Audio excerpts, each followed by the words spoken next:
Good morning, everyone. So I'm Olivier Tonneau, partner and founder at Quantonation. So we are a fund dedicated to investment in the quantum industry, and also we are doing a bit of deep physics.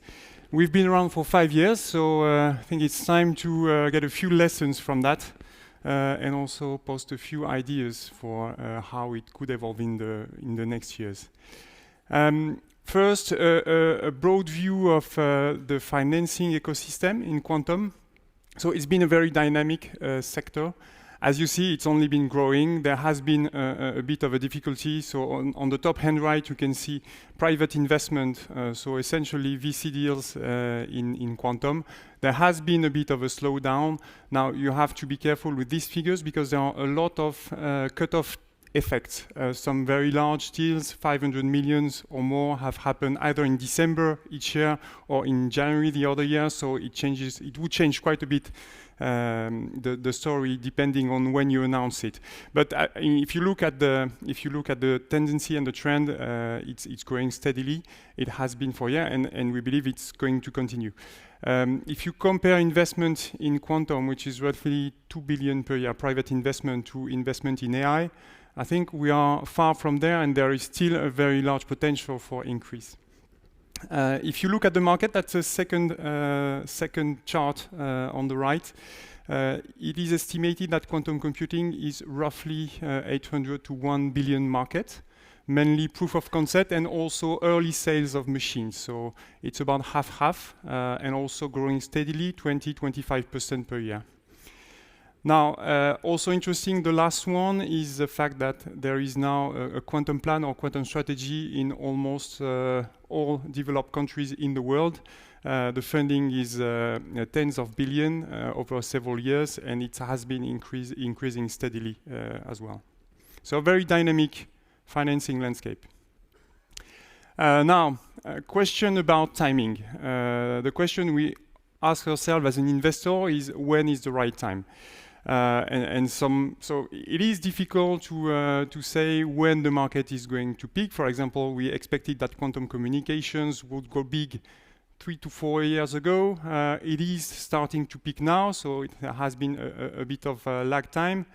On the other hand, computing maybe has been faster than we estimated. So one of the difficult subject in investing in quantum is really when you look at a nice technology, even if you are right and it's the right technology, the question is, if you are too early, then you are not right. So timing is of the essence.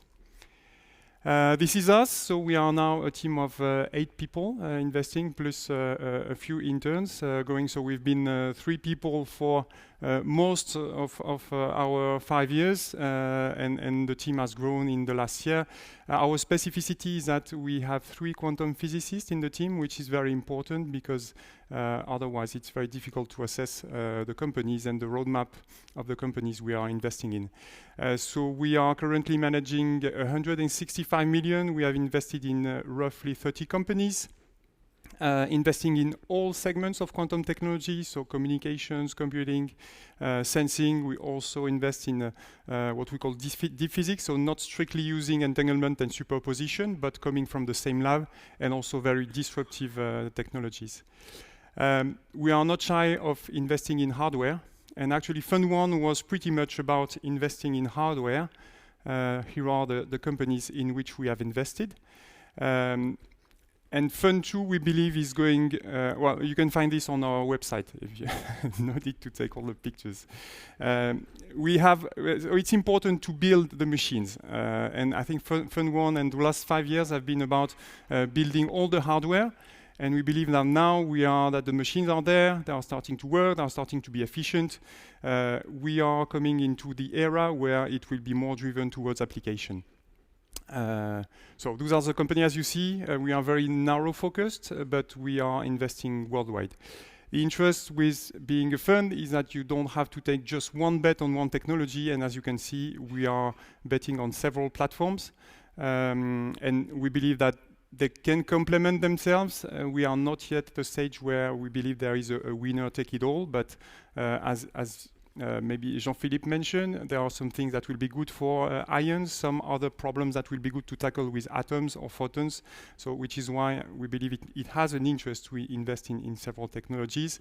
You can also bet on technologies that are a bit short term and some other that are longer term but have really a great potential to scale, such as silicon spin qubit. I see Maud at the back of the room here. A few figures. So we have deployed so far, it was end of last year, 70 billion in equity. The interesting thing is that, so we, in each round, we are not the only investors, so we managed to attract other investors, and this has led to nearly 3 times or 4 times the amount that we invest that is brought by other investors. So we are not shy of having people investing, and we welcome people investing alongside us because we cannot do the rounds all by ourselves, especially when they become large at Series A or Series B stage. Another interesting thing is the public support. As you saw the figures for public investment in those technologies, this results in every time you put €1 of private money, you also get €1 of public money. So that's been quite efficient, and that has proved to bring quite a leverage, even if we are still a small fund. This has had an impact on the company, which have been able to raise sizable rounds. Another important topic is the number of employees. So if you are a quantum startup, the journey typically is 2 or 3 people spinning off technology out of the lab. And for the first 2 years, you just take the experiment and you transform it into a prototype, and it takes 10 people, out of which 7 or 8 PhDs. And then the company starts to have POCs, starts to have clients, prototypes, and then it develops nicely and develops with HR, corporate functions, finance, and so on. And it becomes really a normal company. And we have seen acceleration in as well as the maturity of the company evolves in our portfolio. Still a topic to tackle is the lack of women in the industry, as shown here. It's something that we are monitoring, but it's not easy because not so many women in science and in physics to start with. Interesting topic for us. So people say once you start a startup, then you are no longer focusing on science. Well, it's really something that I believe is not possible when you speak about quantum. So we encourage and we monitor the company in which we invest for them to publish papers, to go after patents. And so as you can see, it's been increasing steadily on all the companies. So either publications, either patents, it's really important. And so the technologies that you spin off out of the lab, usually there is 1 or 2 very important patents that belongs to the university where the company originates from. But really soon, the company has its own IP portfolio, and that's very important. So research has to continue in the startup. We are not in a field that's mature yet, so you need to keep on working on the machine. So one thing that's been very important, so this is an example, historical example from the US, but it's the role of public procurement and the role of that DARPA has played, for example, in deep tech in the US. And it's starting to be the same. So in the US, CHIPS Act has a quantum play in it. In Europe, we are also evolving towards a CHIPS Act. There has been the Euro HPC. So purchasing machines from public procurement is important. And it's all the more important that, well, we prefer our companies to develop a machine rather to get just a grant, because when you develop a machine, you have clients, you need to define your functionalities, you have deadlines, you need to have performance, you have feedback from a client that will test this. So it's important, and it's not always easy for large private corporates to jump in and purchase a machine. Some of them are in the process of doing it. But so the first orders coming from public are a great help and a great leverage for the industry. So I was speaking about Euro HPC, which has been a success. So here we are speaking about Pascal, but I think there are about 10 platforms that are now installed or will be installed into HPC centers all over Europe, creating a community of users and also making sales for the startup who have been selected for this program. People often tell us when we meet our own investors, well, investing in quantum is like investing in biotech. You have nothing, and then in 10 years you have a machine that's doing everything. And it's not exactly that way that it's happening. And what we are seeing is that there is a market, even though the technology is not mature yet. A lot of companies, a lot of clients are preparing for this. So those figures date back to 2022. So more than 100 proof of concept projects at large corporates that were alive at that time. I think it must be much more now.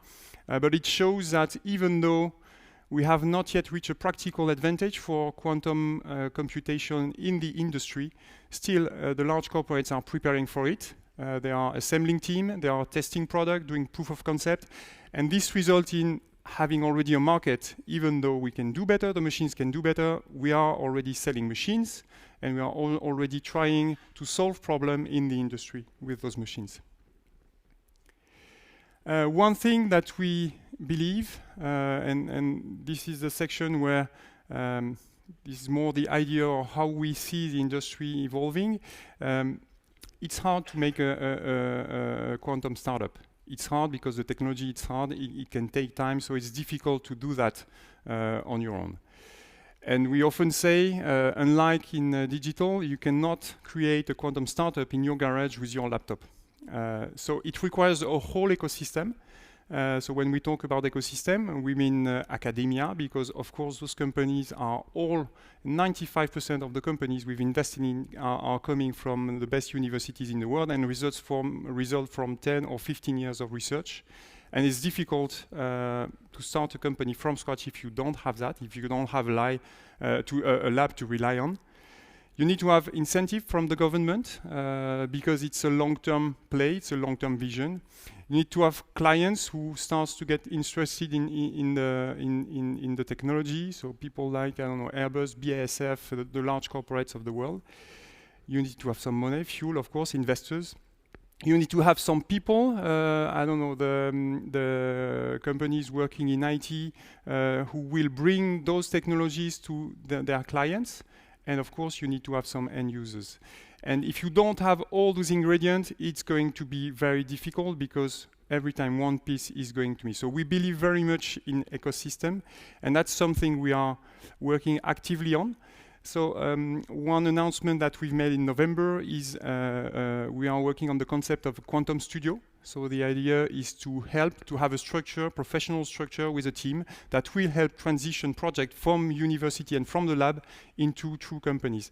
We often see researchers with good ideas, concept, but it still takes them 18 years, 24 months to get from the concept to the company. So we cannot, while we cannot invest at the concept phase, they need someone to work with to develop and mature their project. And we have done that a few times for a few companies, but now we believe that it's better to have teams that are dedicated to that. So the first one was announced out of the University of Sherbrooke last November.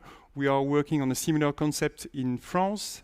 We will be announcing next month Quantum Studio in Italy as well, working in with one in either in Singapore or Tokyo, and working also on one in the US. So the idea is those organization will help researchers, incubate those researchers, and make them into a company that can be invested in 2 years later. We hope they can get up to speed 5 companies per year, which I mean would help because it's really not easy to create a quantum startup. So I'm glad talking after Jean-Philippe, who talked about the importance of co-design. And it's something that we are pushing as well in our portfolio companies, but also with our own investors. Some of them are corporates, and we put them in touch with our portfolio companies. We believe it's a way forward. It's difficult to make things on your own now if you have some leverage infrastructure. So it's something that we will have also in this studio, some equipment so for companies to share. I mean, not all companies have the use for deal fridge 100%, but if they can use it 20% and share it with someone else, then it's more efficient. So co-design, having several companies sharing some equipment, working on real challenge, life challenge, corporate challenge is something that we try to encourage, and we believe it's the way forward. One good example of that was Q2B24 Pharmaceutical partnering with Pascal in order to simulate the impact of water in molecules. And so, although Jean-Philippe mentioned there are some limitations, you are already able to do some good approximations. And so using both startups from Quantum or Quantum-inspired approach, have them work together is really something that helps accelerate discovery and get to results. I was telling you about how now we believe that we are switching towards applications more than building just the platforms. There are some, so the applications that we see, this is one of the examples, will be climate, security. We believe there are going to be some application in health tech as well. So this is the example of the industry trying to tackle one of the biggest challenges that we have, which is climate. This workshop was held last year at GE in the US. We are organizing a symposium in November, which will be announced soon, working also on quantum for climate. And we believe getting the industry together and having to tackle a great challenge of our times is also something that will be important and that will help the quantum community get traction, get financing, and also get visibility, broad visibility. So this one was from last year, and we are now working on a new version, so Quantum for Climate Symposium, to be held in November in Paris. So a few words of conclusion. We are now, we believe, past the pioneering stage. We have a large ecosystem. We have a large number of companies. People are starting to be aware of what's happening. The challenge now is to transition to scale up. So it's not been so difficult for startup to get 3 million, 10 million, 15 million financing. Now the real question when you are building a quantum computer is, are you going to be able to attract 300 million, 500 million? So it's been the case for a few companies in the US. Now the question is, will it be the case in Europe and when? So that's the real challenge in the next 2 years. We need to make sure that it's easier to transition from the lab to the startups. And so everything we discussed about studios, building connections, and also building connections between several disciplines, because we often see researchers that are very good at one topic, but have no idea what's happening in the other topic. And sometimes just bridging the gap makes some very, very good advances. More interdisciplinarity, POCs. So some people criticize POCs and say that it's losing time. We believe at the stage of maturity where the industry is, it's still the key, because you have to prove that those machines and those technologies will be useful for something. And POCs is the best way to attract some future customers. And as a conclusion, so the last 5 years we believe have been about building this ecosystem, building the machine, getting them to work, trying to test them. Now we are entering into an era where it will be more applications driven, and hopefully we will engage more people in this next 5 years. Thank you for your attention.